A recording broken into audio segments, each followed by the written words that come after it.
Bismillahirrahmanirrahim. Imam Syafi'i itu nama aslinya adalah Muhammad bin Idris Asy-Syafi'i. Asy-Syafi'i itu dinasabkan kepada moyangnya, ayah dari datuknya, lalu dikenal dengan sebutan Imam Syafi'i. Nah, Imam Syafi'i salah satu pembawa risalah kepada kita. Beliau itu lahir di Palestina ya, di Aqsa tahun 150 Hijriah bersamaan dengan meninggalnya imam besar yaitu Imam Ahmad bin Hambal.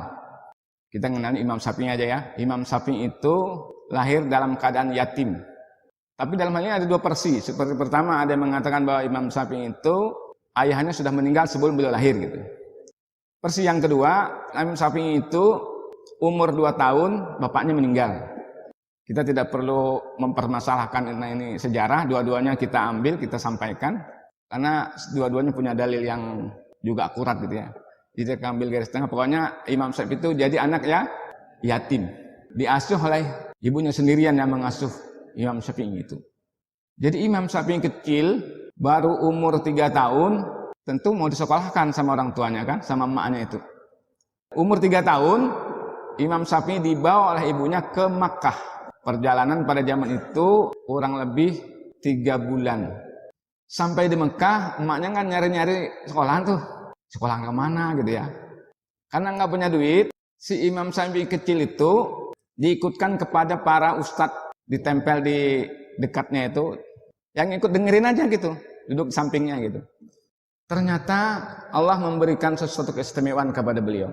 Di umur 3 tahun itu, ketika gurunya ngajar murid-muridnya, beliau hanya sambil bermain, mendengarkan itu sambil bermain, beliau langsung hafal. Jadi pulang ke rumah, dia sampaikan dengan ibunya, diperdengarkan dengan ibunya apa yang didapatnya hari itu. Akhirnya ibunya menceritakan kepada ustadznya. Akhirnya apa? Wah, ini anak luar biasa. Dites sama gurunya, ternyata hafal betul. Alhasil di umur 7 tahun, Imam Syafi'i hafal Al-Quran 30 juz. Umur 7 tahun, hafal hadis lebih dari 30.000 hadis. Di umur 10 tahun, beliau menjadi pengganti gurunya kalau gurunya berhalangan untuk ngajar. Menurut sejarah, Imam Syafi'i hafal hadis sebanyak 1 juta hadis di umur 10 tahun. Bayangkan Bapak Ibu, seorang anak yatim hafal Al-Quran umur 7 tahun beserta dengan tafsirnya, hadis 1 juta hadis. Belajar dari ulama A ke ulama B sampai seluruh kota Mekah itu habis. Sampai ulama-ulama Mekah itu bilang, ilmuku sudah habis di lalap Syafi'i. Habis pokoknya tidak tersisa.